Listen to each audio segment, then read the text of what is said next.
This episode of Keys to the Shop is brought to you by Prima Coffee. Whether it's espresso machines, manual brewing devices, or general coffee shop needs, they seek to pursue the most innovative coffee products, both domestic and abroad, to offer their customers. Find out more at prima-coffee.com.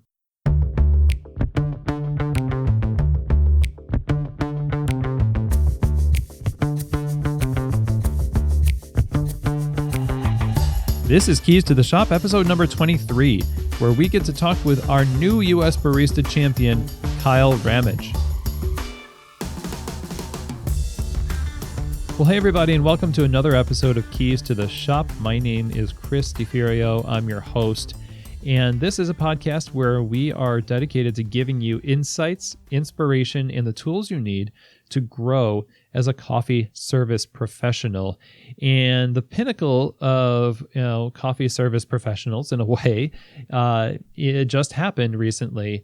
Culminating on April 23rd was the US Barista Championships, where we crowned a new champion, today's guest, Kyle Ramage of Mahlkonig USA.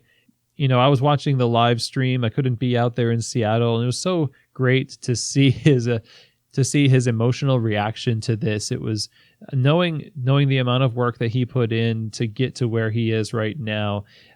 Just really happy for Kyle and really thrilled and honored to be able to have him on the show today. We talked in our conversation about how he got into coffee, how he got into competitions, and then we talk also about, his road to becoming the new U.S. champion.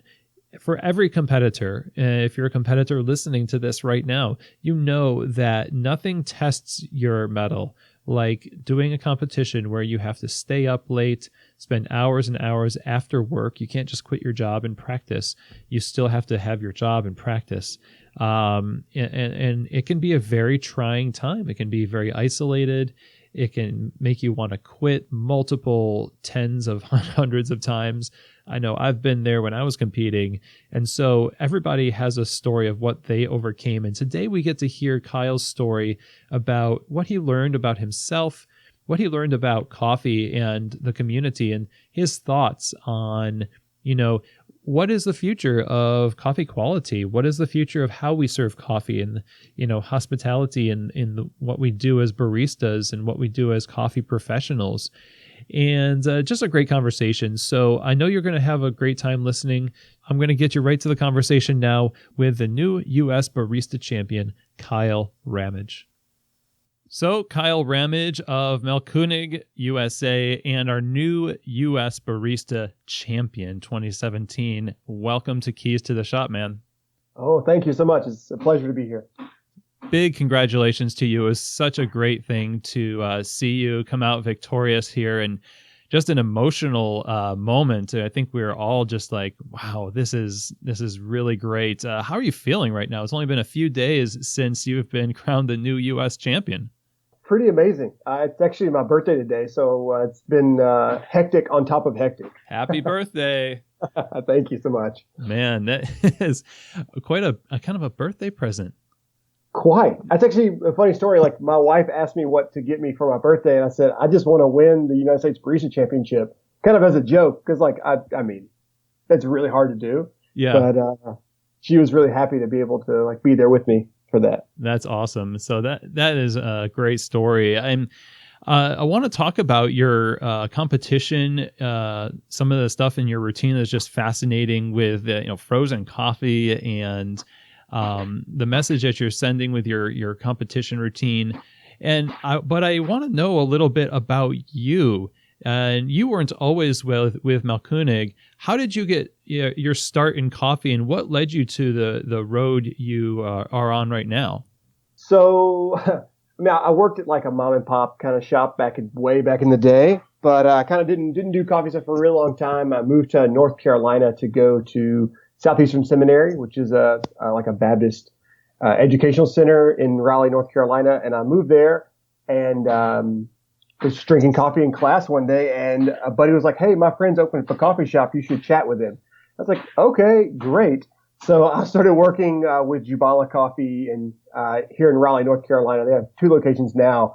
They're a counterculture account, and I just just fell in love. That was kind of really the start of it all. And then after that, I started working with Gary here at Mahlkonig USA, and that's pretty much it. I mean, I was there for 2.5 years. I've been with Mahlkonig for just under 4, so 6 years total. Short. Yeah, 6.5. Yeah, six total. Yeah, right at. Awesome, and now you're at Mahlkonig, and that's got to be a lot different than your work as a barista. Yeah. Totally. I do sales and support and marketing and a lot of things for Mahlkonig, but I still basically interact with people on a daily basis. So it's the same but different. I'm a different kind of salesperson, if that makes sense. Different kind of hospitality. Totally. So the competition. Have you been wanting to do competition ever since you started at Jubala? I guess kind of. I mean, Lim Butler was like a just craziest. I don't understand how we became friends, but we are great friends now. And he's always been in the triangle scene, doing work and making crazy competition stuff happen. So you get kind of inspired by all that stuff. You're like, oh, well, that's awesome. Let me try that out. And I competed on behalf of Jubala Brewers Cup once and then a Barista once. Both to incredibly negative results. Oh no! Oh yeah, it was bad. It was bad. Didn't qualify for the Brewers. Then I did Barista and went 45 seconds overtime, and kind of did terrible. But I honestly don't know why I kept doing it. Other than it was a lot of fun and you really push yourself. But yeah, Jubala is where it kind of all kicked off. So you learned a lot about yourself, no doubt, in that process. I had a pretty disastrous first competition time myself, way back. And kind of the same reason, it was kind of fun to keep going, and the community was great, and everyone was kind of making mistakes. Everyone makes mistakes, and so you kind of make mistakes together. Yeah. But how did things change for you? After that, going to this point now where you started to move up in the ranks, you must have just really applied yourself, and kind of what happened to really push you in the direction where now you're the U.S. champion?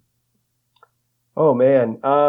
It takes a certain level of drivenness or of drive to really commit yourself to that kind of time that it takes and the effort that it takes to really do well. You need to read the rules, which is 15 pages. It's pretty not enjoyable reading. And know them. You need to know the score sheets. You need to know,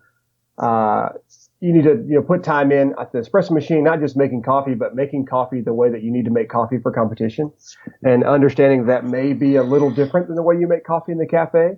And I just learned all that drive, not all the drive. I learned a lot of the necessities of that stuff from Lim. Just watching him, talking to him on the phone and him like, yeah, I'm headed to the roastery right now. It's 10:30 at night to go practice, or, early in the morning, or, before nationals last year, Lim went in every morning at 6 a.m. He was getting to the roastery at 6 a.m. when his normal job doesn't start till 8:30 or 9 to practice for 3 hours a day. Wow. And then do his normal work, and then practice again at night with me. So yeah, it's a lot. It's a commitment. It's a big time commitment. And so the drive that you had, you said it takes a certain level of drivenness, and obviously Lem had that, and of course, as evidenced by your victory, you have that as well. I wonder in particular though, what is it that drives you? I really love to push myself and to see what's possible, and also just, I want people to catch the vision and maybe catch a hold of what the awesomeness that I feel about the craft of being a barista, or being a coffee professional, what that is. It's such an enamoring, idea. These coffee professionals that know so much. And, if Lim wouldn't have been there to to show me a passion for what it meant to be like a true coffee professional. Like, I don't know, and a lot of the people at Counterculture for that matter too. I don't know that I would have kept going and pushed further. And this industry is amazing and full of amazing people. I said I didn't know what kept me coming back. It's probably that backstage area is so amazing. And the people that are back there are truly special humans who love their craft and who love each other in a way that is really cool. And that community is fantastic.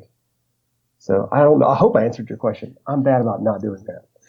No, you answered it perfectly. And I imagine, each person has their own reasons for competing, but I love the idea of just sort of popularizing the concept of the professional barista and the community kind of spurring one another on to that end.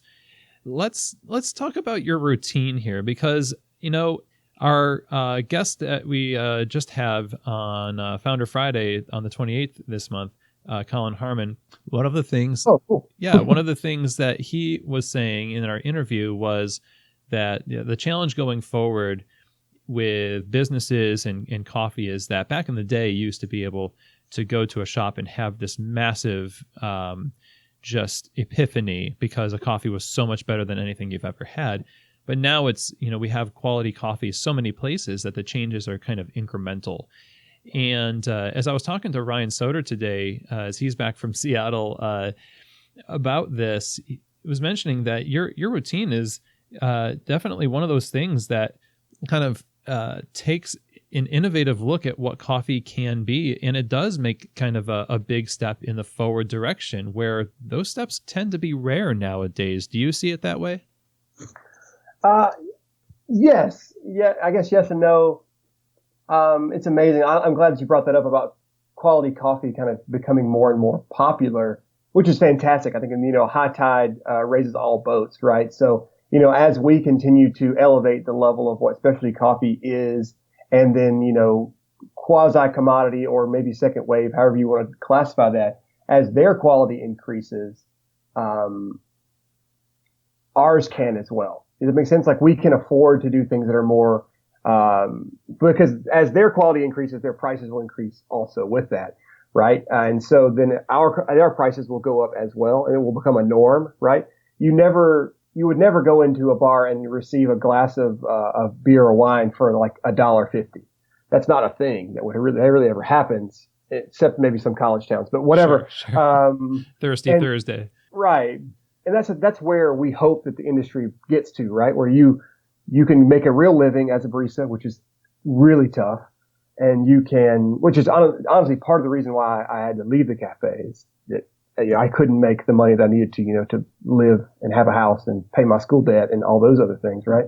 Right. But yeah, that as coffee gets better, our coffee can get better with it, which I think is amazing. That sounds amazing. I can't wait for that. When people say, when you walk into a cafe and like you order a cup of coffee and it's $5 and you're like, okay, cool. That's great.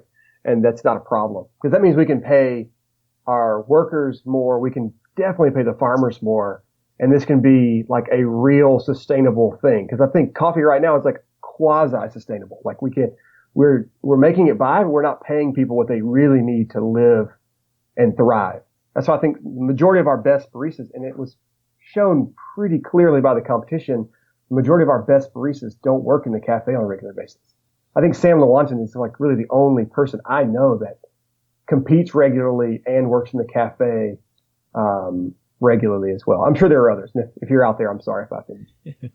Yeah, there is a good cross section, and there is a large swath of people who are working in admin. Maybe they're working as yourself in sales or outside of the workaday barista. But I want to go back to the idea of the value proposition for the customer, and walking into a coffee bar and paying $5 for a coffee and not being completely shocked and having it be normal. I mean, what do you feel is necessary for that to be able to happen in America or the world in general? Yeah, I think we're slowly getting there. I mean, honestly, I walked by Starbucks the other day when I was by the hotel in Seattle, and I looked down and they were selling like nitro cold brew for like $4.50 $6.45 a cup or something like that. And I was like, okay, that's a lot for cold coffee.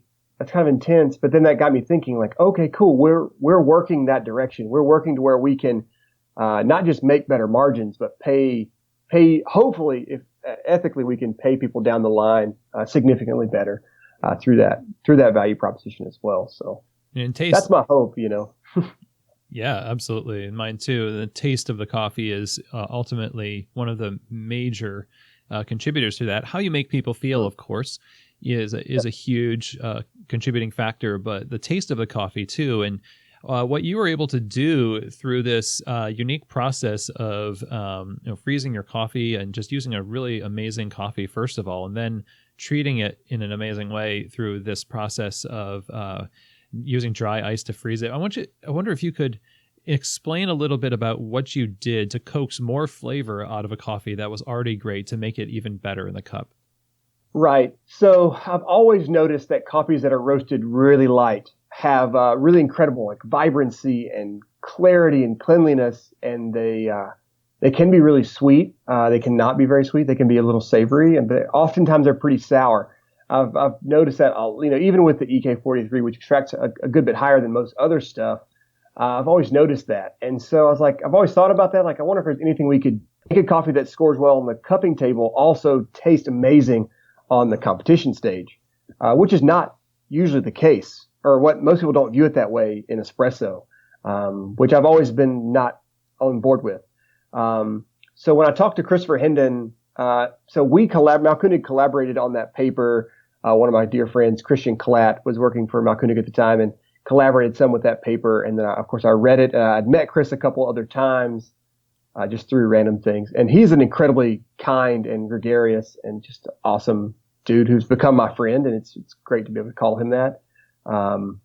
It's like, hey, I understand the mechanical parts of it because I'm pretty well versed in the mechanics of grinding. But I was like, but what did this all taste like? These numbers are great, but they don't really tell me anything about flavor. So what did you experience there? And he's like, oh, well, the coffees were cleaner and they were sweeter and they were more balanced. You should try it and let me know what you think. And I was like, oh, okay, I'll try. And being incredibly skeptical, I was like, I don't think it's going to work, but whatever. So I did it and I was like, okay, this is really good. I think maybe, but I need to keep trying. And I honestly almost abandoned it right before the qualifying round in Knoxville, because it was actually I was using Reiko Wash Ethiopia by Madcap at the time, and it was just making it taste roasty. And I kept emailing with Trevor and the guys at Madcap. I was like, man, this coffee is tasting really roasty. What's the deal? I've never tasted roast in this coffee before. And they're like, oh, we've QC'd everything. We went and rechecked your batch, and they sent me the roast curve of it. And I was like, oh man, this is wild. What's going on? And he's like, and then finally he got to come taste it with me in Knoxville. And I was like, wow, this is wild. I don't understand how this is happening. But eventually we figured out that the dry ice makes the coffee significantly more soluble. So it just extracts more into the cup. So all that back to say, I was able to use a coffee that was not much farther than sample roasted for the Nationals event that was just the other day. It was incredibly light. Agtron, I would assume, would be mid to high 80s, which is pretty light for espresso. But my yields were also pretty insane. I didn't tell people on stage, partially because I didn't have time and partially because I was a little too nervous. It was 20 grams in the portafilter, 55 grams yield for the two shots. So it's a big one. Yeah, it's almost a coffee shot. Yeah, but they're still like 8%. Yeah. So 8% TDS or so. I actually didn't do as much work with the refractometer this time as I just didn't have time, to be very honest. But now the experiments that you're talking about with the dry ice and everything. Okay, yeah. You mentioned Christopher Hendon, who's the MIT scientist who is responsible for writing about and talking about the experiments with coffee being frozen and how it fractures during grinding. Yes. I wonder if you could talk a little bit about that. Yeah, totally. So basically, it makes a lot of sense when you start thinking about it. Basically, when coffee is a physical substance that reacts to its environment. By that I mean that when it's cold, it becomes more fragile, and when it's warm, it becomes more elastic. You've probably noticed this in the cafe when your grinder starts to run warm, your shots tend to go faster, which means that basically the coffee is fracturing into different size pieces and creating less fine particles to restrict the flow of the espresso. Just so happens that the fine particles also make up about 50% of the extractable material in our espressos. So most of what's coming out as flavor is considered fines, quote unquote, less than 50 microns or so. And the particle count on that is astronomical. Like there's so many, there's like millions of them. It's insane. But yeah, so basically when they noticed that when you freeze coffee to below negative 50 degrees Celsius, which is about 20 degrees cooler than like a commercial freezer can get, the coffee becomes more fragile and it breaks up more consistently, meaning that the particles that make up the fines are more consistent in size and shape. And so you can control their extraction much easier. And they're also like very, very close in particle distribution and overall size to the mean particle distribution compared to other machines. But that's, yeah. So you're engineering fines rather than trying to get rid of them. Oh yeah. Lean into it. Yeah. Embrace the fines. I think Matt Perger put that article out maybe a year or so ago, and most people kind of off counted it as bogus, but I mean, you really have to. For espresso, it's So your competition coffee from Jose Gallardo, and yes. That was a Panama. It was Finca Neguo. Mm-hmm. Is that the same coffee that Lem used? It's from the same farm. It's actually from the same lot, which is pretty cool. So we both use coffees from Casa, which is one of the 5 portions of Finca Neguo, which is right at 1,850 meters. I used, we think, it's tough. His farm is really, really remote. And so like no power, no internet, nothing like that. So he sent me some pictures of the coffee as it was drying, and it looked like a honey to me. And he said it was a honey. So, but Tim Hill has his doubts. So, but we're going to go find out. Well, it looks like a honey, then maybe it is. 2 people think so. Yeah. It was magical. The crazy thing is I hadn't actually tasted that coffee until I got to Seattle. I've been using the past crop from a different portion of the farm. Wow. Which is, yeah. I took a kind of a big leap of faith on that one. Holy. I had, because that coffee was harvested on February 1st.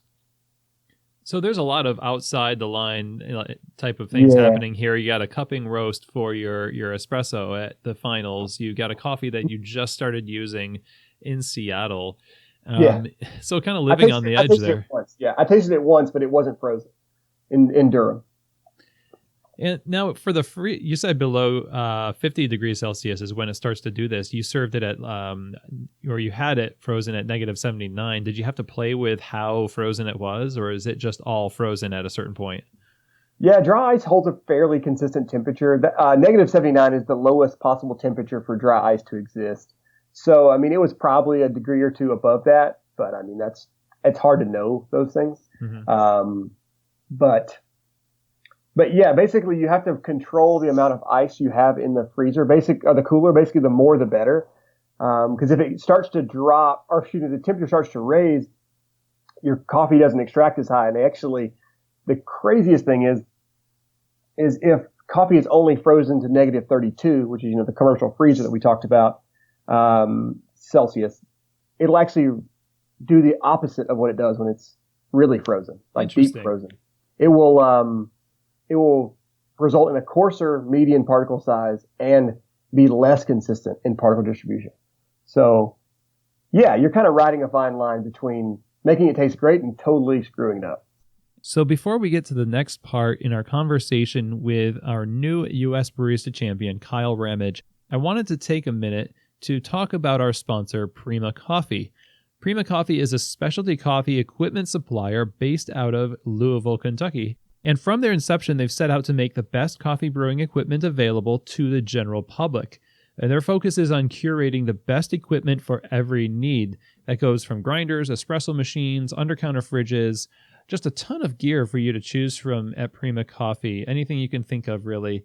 They put a big emphasis also on having the expertise to help their customers get the right gear to fit every situation. And I've known them for a long time, from the beginning of the company, always had great experiences with them, just a great group of professionals, and I know you're going to love working with them. Now, when you go to prima-coffee.com, you can use the promo code KEYS10, that's KEYS 10, and that's going to give you $10 off of any purchase over $75. Some restrictions do apply. But again, be sure to check out prima-coffee.com, and when you check out, use the promo code KEYS10, and you'll get $10 off of your purchase. And I know you guys are just going to be thrilled with your experience with Prima Coffee, and thank you, Prima, for your sponsorship and support of Keys to the Shop. So now let's get back to our conversation with U.S. Barista champion Kyle Ramage. The theme of your presentation, from my point of view and from what you were saying, is the quality, pushing the boundaries of quality, innovation, and synergy in the coffee chain. Right. So I wonder how that line of thinking connected the other courses in your competition. Yeah, totally. It was amazing to be able to work with Jose. He is an incredible producer and an engineer by trade. He actually teaches engineering at the University of Panama, I believe. Oh, no way. Yeah, he's a brilliant guy, and his family has owned coffee farms for a really long time. But Neguo is like his project. It's like pet project. It's kind of what he does for fun more than for anything else, I guess. I haven't seen Jose in like almost a year, so we'll get to go see him next month. But yeah, him and Tim Hill and the guys at Counterculture really implemented some cool ideas, and they made some cool experiments, and that the drying room worked great with, so he has like a humidity and temperature controlled drying room, which he uses to like finish coffees basically. Now, a lot of times they'll start their drying process or their fermentation process at Neguo, so at altitude, but then he'll move them down the mountain to this like room. It's at David, so it's at like 1,000 meters above sea level, where he will control them in this room where he just has racks of coffees that he's drying and getting them to hold a consistent moisture content. So he's doing a lot of innovation on the farm level. Totally. And for your presentation, as you connected all of that to the cappuccinos and the signature beverages, where you're using hops and dark honey syrup and that tartaric acid, did all of that inspire those drinks? The SIG drink actually kind of came about by a different thing. I'm a kind of a beer nerd, as it were, and I've always been really intrigued how brewers can use hops, which taste like poison, basically, and make them taste like fruit and other flowers and crazy other things. And so I was like, just got really interested and started reading a lot about hops and that whole thing. And it's like, oh, well, these coffees can have like this like herbal floral character to them. That would make sense. And they're sweet, like honey, and honey's floral, so that would make sense. And then I was like, oh, let's see if we can use a different acid and make some different flavors. Because like, what acid do we never talk about in coffee? We talk about, ascorbic and malic and all these other ones, but tartaric doesn't show up very often. So it's like, oh, well, let's try that and see if we can make some cool flavors. And it just turned out amazing. And they really liked the drink at the qualifier. They just said it was too bitter. So I changed it and made it tastier. Gotta listen to those judges. You got to, man. You really do. Even when they tell you stuff that makes you mad. Listen to your coffee and listen to your judges. So and be true to you. So listen to yourself as well. I think that's a piece of wisdom that Charles Babinski broke off for me a couple of years ago. It's like, hey man, find something that you're passionate about, that you love, and try to translate that into a barista competition routine. And let it be something that you are interested in. Because if you're not, it's going to be very obvious. Well, you certainly came across as someone who is a true believer in what you were talking about through the whole presentation. It's very enjoyable to watch. And where I wouldn't necessarily, on my free time, dive into, cryostasis coffee or whatever, who knows, maybe I will. But I found myself thinking, man, that is something I'm really interested in that now. So you did a fantastic job with that. Right. So that's my goal. Yeah. Yeah. And your goal is So find something you're passionate about. Great advice. And what is it that you are really trying, if anyone's going to take away something from your presentation, what is it that you would hope that the barista seeing the winning performance would be like, this is how I'm going to be a better barista? Yeah. Man, to be honest with you, question everything you know. I know that sounds really skeptical and sounds really weird and like kind of intense, but like with a healthy bit of skepticism, like interact with your world.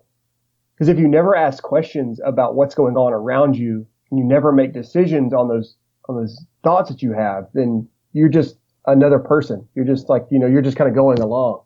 But if you question, well, why do we pull coffee this way? Why does maybe not question your bosses, do what they say, but like in your head, like when you have some free time, like what does it taste like if I do something crazy like Kyle did and put 20 grams in the basket and extract out, 50? What does that taste like? Actually, it's crazy.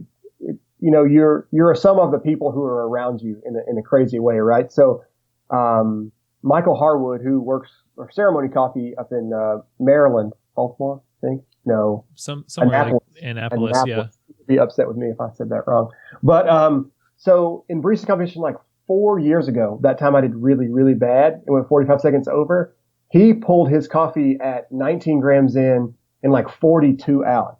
And I was this is back, a few years ago. So I was pulling like, 21 in, 27 out, right? Back in the day, right? Yes, Straight rippers, the face melters like Chris Bach always talks about. Right. And that was just what we did back then. But he just said, no, it just tasted amazing. And so I wanted to show the judges this crazy thing I did. And I just kind of wrote it off. And then now I'm looking at myself and thinking that like, yesterday's gushers are today's like competition espressos. So I thought that was kind of funny. Well, you can definitely do that now with the equipment the way it is, with more control over your coffee. Yes. And I think we roast significantly better than we did 5 years ago. Significantly truer to the coffee and significantly more consistent. So maybe overall. People questioning what we can do with grinders and people questioning what we can do with roasting or helping baristas question what they can do with extraction. Absolutely. And like what flavor categories are possible with coffee, right? Right. So that's probably the next boundary for our friends in green. They get to by that I mean Starbucks, is that they're going to now start venturing off into what it means to sell a coffee that doesn't taste like coffee, quote unquote, right? So they're going to start eventually they'll start making our jobs a lot easier, and they'll start selling a washed Ethiopia in the cafe, and it will actually taste like a washed Ethiopian coffee. And you're like, whoa, this is not what I was expecting. It's a coffee, but it's still like coffee, but it's not like coffee. And that cold brew that they actually were selling was a Nariño, which was really awesome for them to shout out a producing like not only a country but a producing region of a country. Nice. Which I was like, man, this is cool. Like they are listening, they're hearing us, they are making changes to their marketing style. So I think that's huge. To that company that big, like I don't know if we fathom how big this company is, but it's the largest coffee roaster in the world. Just mental. You bring up a good point in the idea of all the hard work of independents and smaller specialty cafes and roasteries that are pushing the limits and doing things that maybe on the fringe, they're not mainstream. They're not that, like you say, in the area of Starbucks size, but the mainstream doesn't take risks on fringe things the way that we can. Right. So it is a nice thing to see them take on these things in the mainstream because it creates more business for us and ultimately for the farmers. Totally. So when we talk about asking questions, we talk about question everything. And I appreciate that because I don't know, I'm from New York and I may be a little salty. Syracuse is like the salt city. That's our name. So maybe I can also hold a business card in the furrow of my brow. So I've been practicing. I have a healthy dose of skepticism towards things, but sometimes you can have too much skepticism and you could just do it because you're just questioning things and you're not actually absorbing good information. Totally. I know Christopher Hendon had this, I saw a Barista Guild of Europe talk on performing a good experiment and talked about asking a good question. What would you suggest we do to be able to ask good questions as people working in cafes, serving the public, and wanting to kind of push ourselves to be better? Oh man, that's tough. I mean, honestly, our coffee that we're producing right now is pretty killer. I'm really happy with what coffee is like around the country. What I'm not 100% pumped on that I travel quite a lot for work, is the customer interaction experience, especially cafes, is often very difficult. So I think that may be, I'm sure there's been 1,000 people harp on this already, but I think that might be where we should question ourselves more. And that's a really tough one, is because we have to question, is me being smart or knowledgeable or being correct or right, even whatever, is that more important than the customer experience that people have in my shop, cafe, roastery, equipment company, on the phone, whatever? And that's a deep question. That's within yourself. Am I willing to serve this person? Am I willing to give of myself to make this person have a better day, or whatever? I think those are some of the questions we need to start asking quickly. As our industry becomes more legitimate, we are going to have to elevate our level of service to match that legitimacy. Yes, there are beer bars and wine bars that have incredibly not kind people who work there, but I just don't think that's what coffee is. Specialty coffee is not that thing, to be salty and jerky to our customers and things like that. But yeah, sorry. Yeah, that may be a little bit tangential, but yeah, important nonetheless. Maybe we can start selling salty jerky. So I wonder if you have some examples, since you've traveled so much for Mahlkonig. What is it that you've seen where maybe it's, not naming names or anything, but where it's gone wrong, where it could have gone right? A lot of times it's just, people not being very interested in the thing they're doing, talking to the customer on the other side. Honestly, I mean, it has gotten a lot better, and especially some of the larger cities. Like, I think, which is crazy, because like LA is not known for having the nicest people in the world, quote unquote, but I've had some amazing customer experiences in LA, in particular. But yeah, just caring about the customer across the table from you, across the counter from you, working to give them an experience that is at the very least, like passably kind. Yeah, I mean, like Chick-fil-A is probably, like, I'm sure that's been chatted about their customer experience. It is a little rote and it is a little like boring, but they are consistently nice, except for the Chick-fil-A by my office. I don't know why they're not very nice. Oh no. But anyway, that's a different thing. But anyways, yeah, questioning that, and like just questioning what we feel is just set in stone, right? Like, I had a ton of people tell me fresher coffee is not safe to use in competition. I was like, alrighty. I disagree. I don't know. My coffee was insanely fresh and insanely delicious.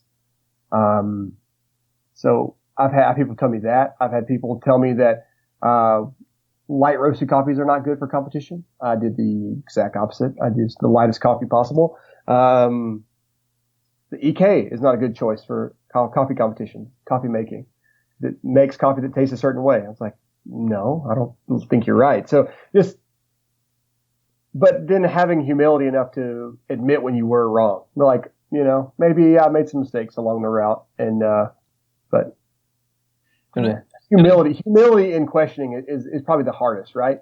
Because if you have a hunch that something might be different than we accept it to be, it kind of gives you this power, but to like be humble in that at the same time is probably going to be how you keep your job. Maybe that's the thing. Well, that's helpful to have a job to, you have to have a job to experiment in coffee first, unless you're got a coffee bar of your own. Yeah. So, I mean, everyone. I'm kidding.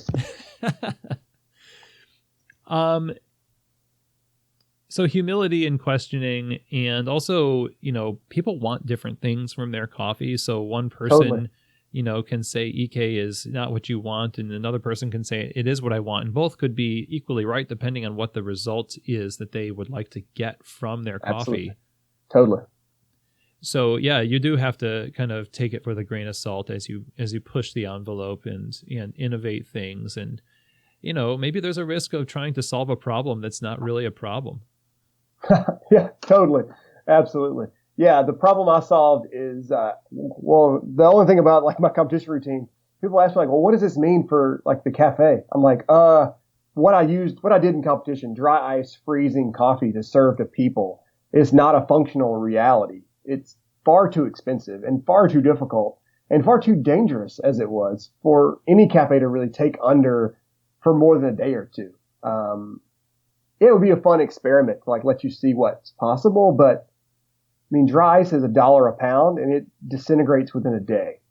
So adds up really fast. I'll bet. Yeah. So it's more conceptual. Like this is like you're giving people a concept of what's possible. And,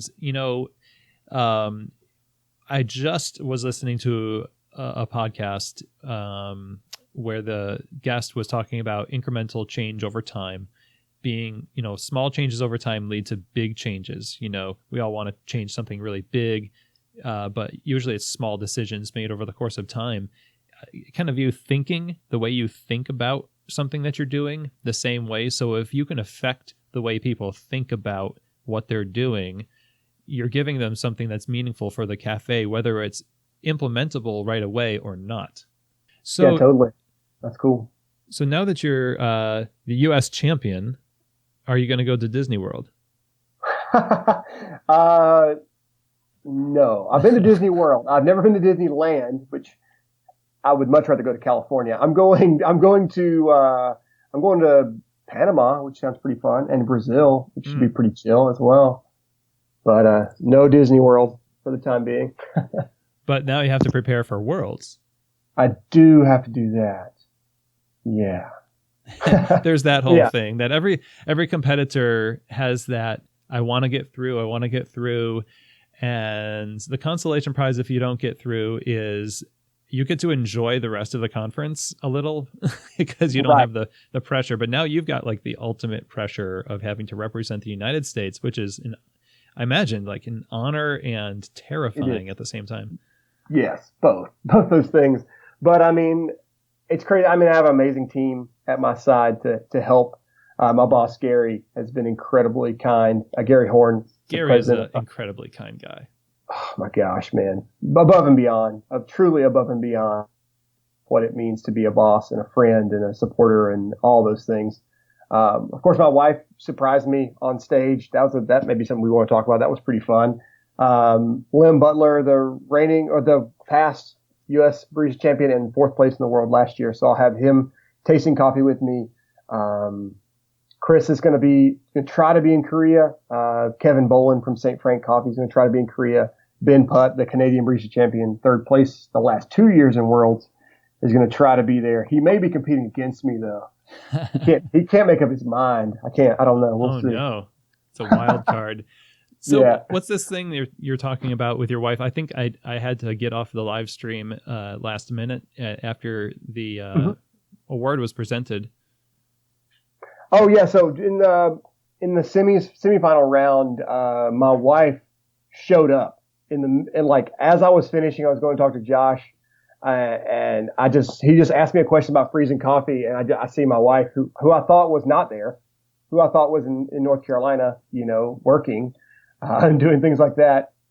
She was in the audience and stood there, and I saw her, and I just had to I kind of broke down a little bit, and I was like, oh my gosh. Yeah. My wife just surprised me and came to Seattle to see me compete because she'd never seen me compete until my semifinal performance at USBC because it just never worked out. It just never was a good time. She either didn't have time off or couldn't make it work logistically. Oh, I hear you. Yeah. Which was never really a problem. I mean, it doesn't hurt my feelings or anything like that. It was just like it just never worked out. And whenever she comes with me to play, like I play golf and I used to play competitive disc golf as well, but I'd always have a really terrible day at sports. And so she was like, maybe I shouldn't come so he doesn't have like a bad day and I like kind of ruin it. I was like, it's whatever. and yeah, but it was amazing to have her there with me in finals and to have that calm that a significant other, gives you. It's Oh, pretty crazy. yeah, absolutely. I just think back to just what we do is sort of like this. Not many of our family get to see it. I would say. Probably most people's significant others have not seen them compete as much as they would like to see them. I know when I was doing competition, my wife or then before I was married, my parents never really saw me compete. It maybe like one, and it maybe not one that I was particularly proud of, but it's always so special when that happens. And the support that you get from family is so meaningful. Totally. Yeah, it was really good. It blew me away. I had so many people to thank, and I just didn't get to thank any of them. So I'm glad I got to go again, so I could thank everyone in the finals. But yeah. So how are you going to prepare for the Worlds? Oh man. So yeah, just trying to find an espresso machine to get time on. Talking with, of course, with Counterculture Coffee. We're going down to Panama on the 22nd of next month to find a coffee, or to select lots to reserve for November. We're talking about cryo freezing some of that green coffee as well as storing some in parchment in Panama. So that'll be cool. Just getting time on a machine. I didn't build like a incredibly true to form competition space, but I'm just going to build one. So that I can have everything the right height, the right size and shape and everything. So, and just continue to do the same things I've been doing. I mean, I did the same routine in Knoxville as I did in Seattle, basically change the coffee information, and change some, thought patterns and stuff. But, I'm going to try to do that again and, just put down the most solid, most legit run I could possibly do. And I'll have 8 months to practice it. So I'll probably, hate those 4 or 5 songs even more than I hate them now. Oh, you are so right. Be careful that you don't pick your favorite songs. I did pick a few like really, really cool songs I really loved. And now I hear them come on. I think all I can think about is competition, but it's fine. I'll be okay. So one of my last questions for you is, what have you learned about yourself through this journey from the time you started competing to now as the U.S. champion? Oh, man. Learned a lot about overcoming adversity and what it takes to overcome adversity. This year has been, up until this time, there's been other stuff going on with my family and other things like that. But, I didn't qualify for nationals last year. I actually didn't do very well at all. So, I was nervous that my boss wouldn't support me for the next year, but luckily he was incredibly gracious. And I learned that I had to recommit myself to a lot of things in my life. Not just about coffee competition, but commit myself to my relationship with my friends and family and my spouse and my church and my job, and what it really means to be committed to those things. And, it's hard, but it's amazing. It's an amazing time, in my life, just that things are going pretty well as far as it goes with, feeling good about where I stand with my family and friends and my spouse and my work. That matters a whole lot more than, just winning a competition, though that does feel amazing. Don't hear me wrong.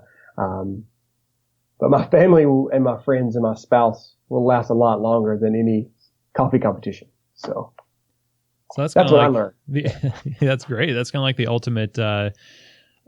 ultimate prize is winning in life, kind of making this process mean something for, forever, for those that mean the most to you. And I imagine what you just said, about commitment and committing to something and seeing it through to the end is really a timely thing for a lot of us who are in positions in the cafe. Maybe we're questioning whether we want to continue being a barista. Should I open a shop? Should I change shops? It sounds like you're why behind why you pushed yourself was strong enough to guide you through that process. Yeah, totally. I mean, we all kind of run into those crossroads, right, throughout time and throughout life. Am I doing what I'm supposed to be doing? And I mean, I have to ask myself that question all the time. And what I do is I do these things called signposts. So like if something cool happens that seems to be like more than just a coincidence, I'll try to make like this like marker to that thing in my life. Nice. With me in my faith, that I feel like those things are driven by something greater than me. And so I'm there for a reason. And so I make these little markers along the time, and they help me guide. So when I lose track of what I'm looking for or lose track of what I see, I can look back to that thing and be like, no, I am here for a reason. I'm here for something greater than even myself or my own happiness. So I'm going to keep moving on this path until I know for sure I need to move away from it. Nice. Great advice for people too. It's a lesson learned from your time in competition, but definitely something that we could all take away from your experiences. Thanks so much, Kyle, for taking time and just talking with us about competition. Definitely. Yeah. It's much more than just, a time of walking up on stage and doing your thing, right? It's like it kind of impacts you pretty deeply, I guess. I'm learning as I have to unpack all this stuff. I'm learning that it's impacted me pretty deep to my core, I guess. Well, happy birthday today. Thank you. Yeah, absolutely. And once again, we thank you, and we'll all be rooting for you as you go on to Worlds. I greatly appreciate it. I'll need all of it. I appreciate it so much. Well, thank you so much, Kyle, for your time talking with us here at Keys to the Shop. Really appreciate it. And just all the best to you as you are preparing to represent the United States in the World Barista Championships on November 9th through the 12th is when that's happening in Seoul, South Korea, during the Cafe Show, which is a huge coffee culture and coffee industry trade show. You can stay tuned to channels like Sprudge always has great coverage of these events. And you can also stay tuned to the World Barista Championships website, which is at worldcoffeeevents.org. So stay tuned that way. And if you want to follow Kyle on social media, you can go on Instagram or Twitter and use the handle Kyle_Rampage. So definitely a motivational handle leading up to World Barista Championships. It's probably going to help. So be sure to root for your U.S. Barista champion as he represents us at the World Barista Championships. If you like the show and you want to know more, you can go to keystotheshop.com, where the show notes are located in all of our past episodes as well. And if you want to give us a rating or review in iTunes, I'm not going to stop you. If you like the show, just leave a comment or a rating, and that would be really appreciated for sure. And I definitely appreciate all of you in the listening audience that have been following Keys to the Shop. I've learned a ton. This conversation is no exception. Since January, just talking to so many different professionals in the industry, I've certainly grown in my profession as a manager and a coffee professional, and I hope you have as well. And I will leave you today with something that really impressed me as I was talking to Kyle. What I took away from this whole thing was that dedication, that determination, as one of the things that Kyle eventually had to embrace, and pushing himself forward, pushing the quality of his coffee forward, but also pushing himself. And I think we could all use that at some level in our profession, if not just in other areas of our own lives. But as you move forward, so does the industry. So if we approach what we're doing in coffee with a learning mentality, where you're going to ask questions, but you're going to push yourself forward and push that quality, the whole industry is going to benefit from that. And I hope that you can find ways to apply that thinking in your work as a barista or manager or trainer or whatever you do in the industry, because it can just mean great things for us as a whole. So thanks once more, and I hope that this episode and all of our episodes on the show have supplied you with keys to the shop.